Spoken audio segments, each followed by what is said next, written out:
The following episode may contain sensitive material, including descriptions of violence, sexual assault, or graphic descriptions of injuries to victims. If you feel you may be triggered by such material, please consider this before accessing our content. To access trauma counseling or services, please speak to a trauma specialist.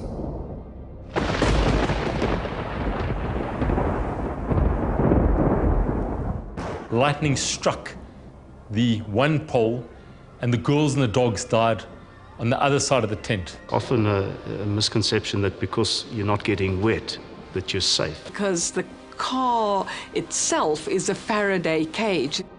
It's not the tires that keep you safe.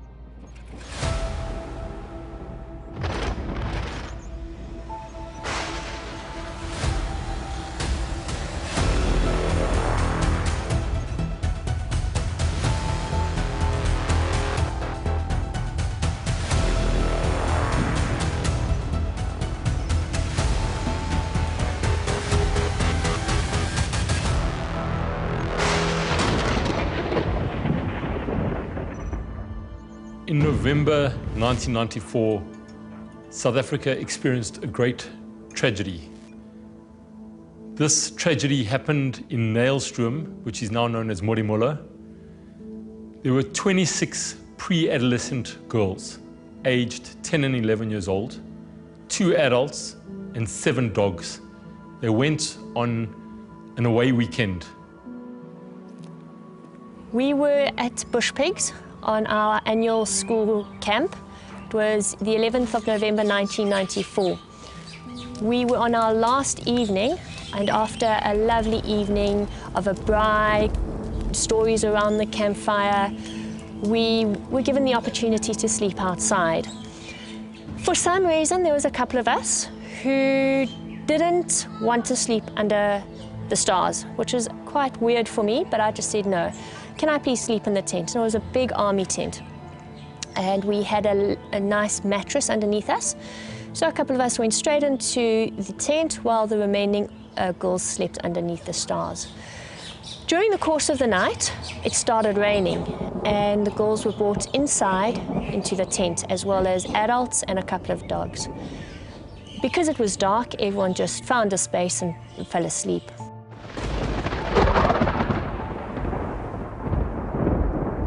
At 2:30 a.m. in the morning, their 10 by 5 meter tent was struck by lightning.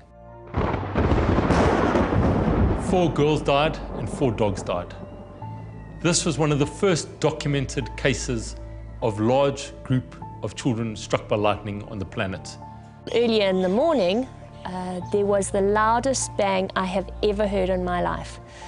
And what had happened, to my knowledge and the information we've been given, the lightning went down the pole and went underneath the ground and hit all the girls who were sleeping. Some of us walked away with nothing, others died in the incident. I wasn't too far away from the pole, and I woke up as soon as that loud sound had happened.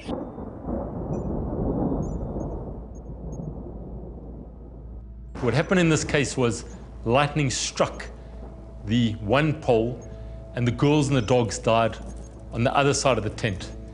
So we had this upward streamer coming from these girls and these dogs to the stricken pole. This mechanism was known as the 5th mechanism of lightning injury, and it was a way that lightning can attach to a human body. This was discovered by Ralph Anderson. I knew what had happened. I knew that lightning had struck me, and I woke up and there was this burning smell. And it's a smell that stays with you for the rest of your life. And around me there was a couple of girls, and we all woke up and we said, well, we couldn't get up. We physically couldn't pick ourselves up from the ground. And it took what felt like 15 minutes to actually just get onto our elbows and to get into a seated position. I think I actually want to talk about lightning shelters versus shelter in general. And I think it is often a misconception that because you're not getting wet, that you're safe. And I think that's a very important part of any lightning protection system, is a lightning protection shelter. So a tent is a very high risk thing to be in, because yes, you're sheltered from the rain, but you don't have that electrical path or the electrical system to protect you from injury due to lightning. So we all kind of laughed and joked about how long it was taking us to get up, and eventually we got up and we waited by the entrance of the tent singing Wheels on the Bus. It was the only thing that kind of the teachers could think about to get our minds off this. We knew that, you know, something is a bit odd with some girls sleeping through, but the focus was to get into the bus. The teachers had called the main camp and the bus had come. That felt like eternity waiting for that bus. Eventually it came, we all got into the bus and it was a leather seat, and at the top there was this nice metal pole, and my arms, because the way the lightning hit me was it came through my fingers and out of my arms, and it came up my toes, up my legs and out of my waist. So there was this burning sensation on my waist and on my arms.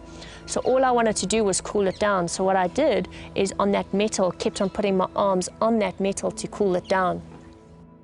I was lecturing at Science Fest Africa when a 21-year-old girl stayed after my lecture in the front row.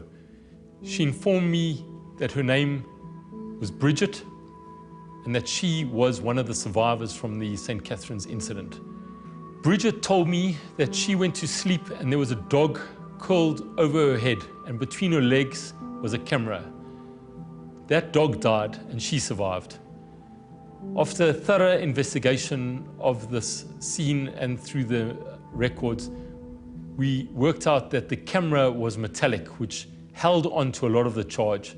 And unfortunately, the dog suffered the brunt of the strike and died.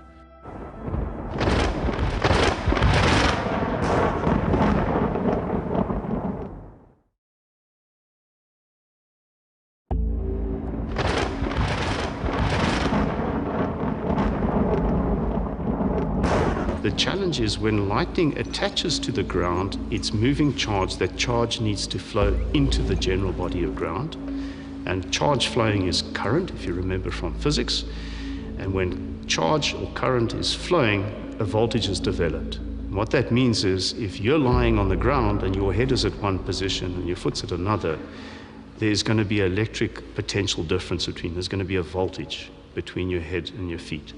If we want to put numbers on that, that could be anywhere from 10,000 volts well up to 500,000 volts, depending on where the attachment, how you are lying, all of those various parameters. We all have funny stories, and we all laugh about some of those stories. And one of the stories was when the girl sat on the leather seats, and literally as she stood up, her skin remained on the seats. We eventually got back to the camp. There were ambulances waiting for us, and we all loaded up into the ambulance and off went to Nelstroom Hospital. We stayed there for quite a few hours because obviously our parents had to be each phoned and called and come and collected us individually, and from there we all went off to Morningside Hospital. During the course of the day, by that time it was late afternoon, all of our parents were in the hospital, and we were notified that 4 of our friends had died instantly in the lightning, and that's why there were girls still lying in the tent that night. So in terms of what actually injures and what harms, it's not really a question of the voltage, it's the charge. We're more worried about the energy or the amount of current that's flowing. So there are figures in terms of different parts of the human body would be affected differently, but there's a certain amount of energy that would interrupt your heart, for example, and we can actually put a number on that. This happened in 1994. 19 years later, I was getting interested in lightning, and I actually went to the old age home of Professor Anderson. And over a whiskey, he told me the story of lightning in South Africa. And he pulled out the tent from the St. Catherine's mass lightning incident and showed me the tent and the pole that was stricken by lightning.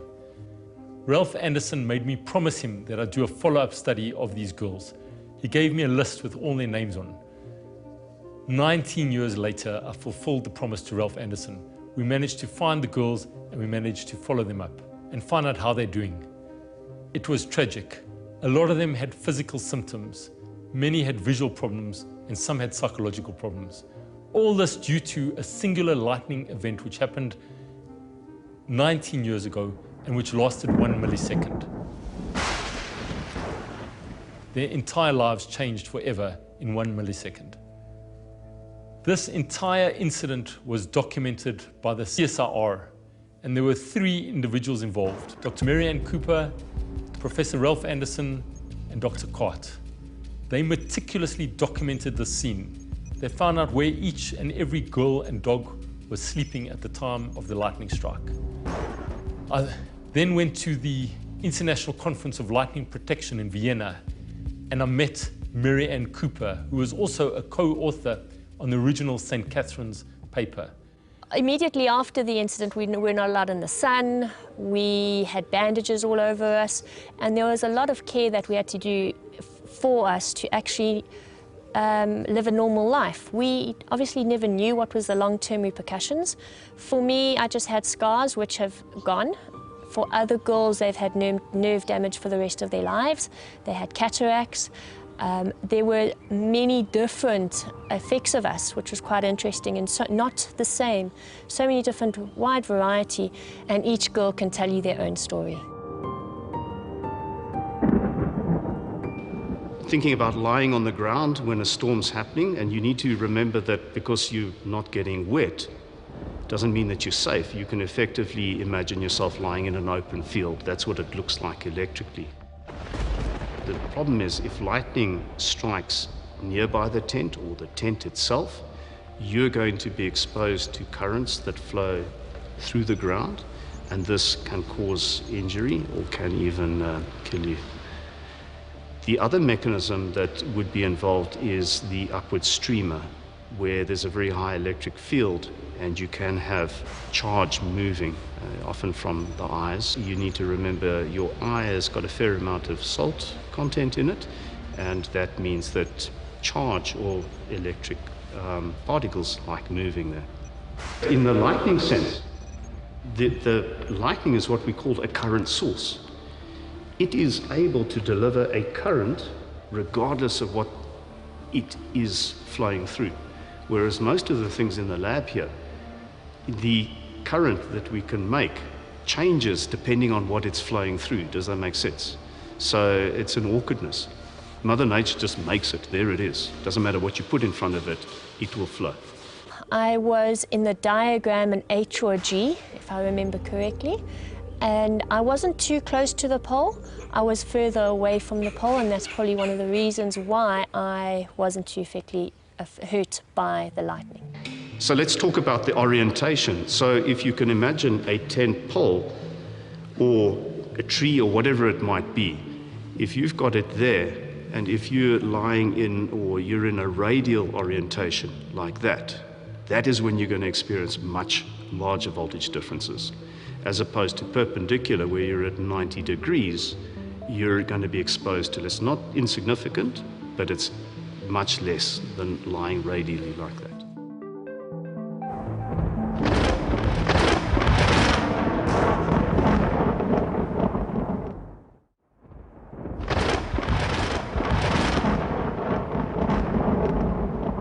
The way I got involved in the St. Catherine's case was that there was a news report of a large number of injuries to children in South Africa. That was in the mid-90s, and of course, most of us in America had never heard of lightning in Africa at the time. Within a year or so, thank goodness there was email back then, Ralph Anderson from South Africa had contacted me and a couple of my colleagues. There aren't a lot of lightning physicians around the world, so he'd found our names from some of his colleagues. So Ralph contacted me and said, we're really unhappy, we're really upset about this incident, and we'd like to do whatever we can to prevent this kind of thing from happening again. We want to go out and investigate what happened, and see if we can come up with explanations and maybe ways of preventing it. Reassuring him that he could and helping him put together questionnaire and ideas of the things to look for medically. He and his colleague, Dr. Cart, they just did a tremendous job of documenting the injuries, of working with the girls, of working with the families and the school.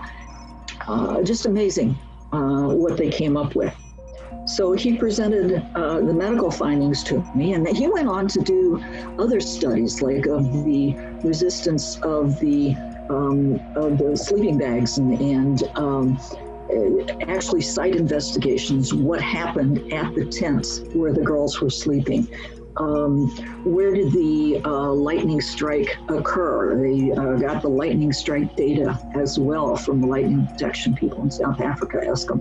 We put together a paper not only for the medical literature, but he also did a really marvelous paper for the engineering physics lightning literature that looked into the mechanisms of injuries for each one of the children that had been injured. One of his findings was something that had been discussed for many years before this. It had been discussed for decades, that one of the things that was noticed in the lab and with electric sparks is that not only does the electric spark come down, but often a spark will start from the whatever the object is on the ground, whether it's a TV tower, whether it's a home, whether it's a tree, or a person for that matter.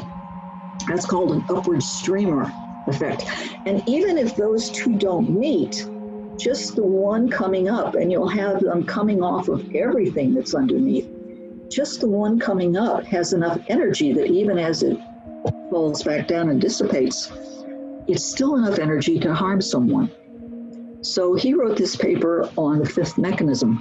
And that paper is still one of the hallmarks of not only lightning injury, but also of how you investigate a scene like that. And Ryan, of course, has contributed to that as well with all of his work that he's done since then.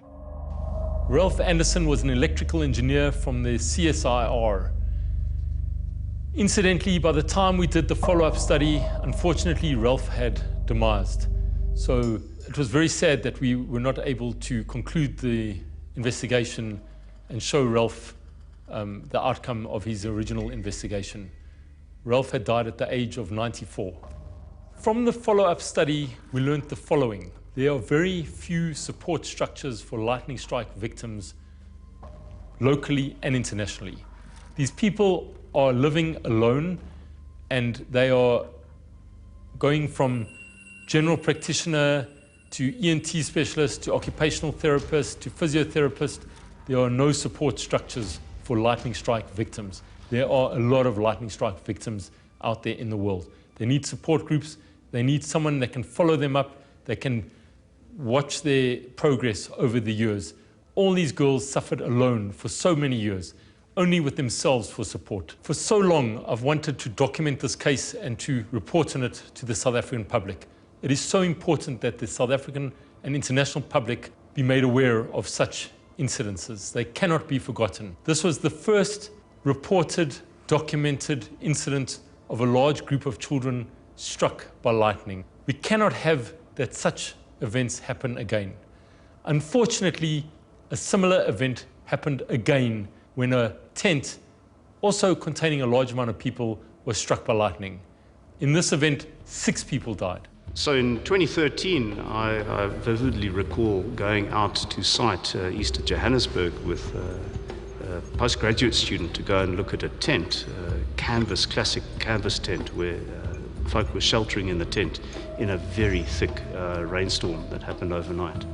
So we met Professor Ryan Blumenthal on site and the South African Police Service, and it was really a matter of trying to understand what had happened, a devastating event. And it was quite difficult to come to any full conclusion, because you can imagine in the thick of a big thunderstorm, it's chaos. There's rain everywhere, there's water everywhere. I think that's one of the challenges of working on a site like that, is it's not like you see on a crime scene investigator. It's all clean and neat and all tagged. The actual event scene is a lot more complex, very difficult to work out necessarily exactly what happened and how it happened. I think the one individual there was sleeping on his tools. It was, you can imagine, his livelihood. So he had his tools under his pillow, and I think that was what really caused the problem in his instance, even though he was oriented in a different way. It was interesting, Olivia Lawrence actually met up with one of our guides many years later, ironically at one of the game lodge.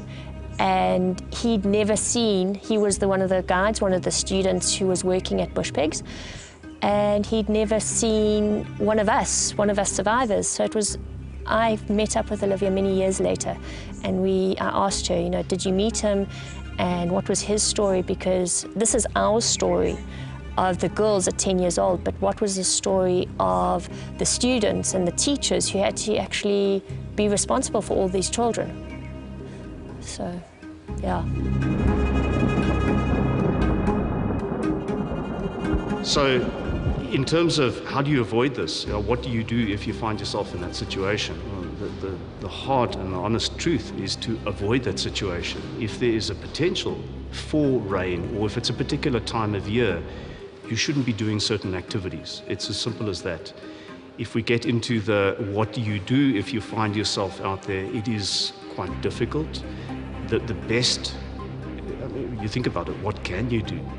You, I guess, could try and minimize step potential. So trying to crouch, keep yourself small.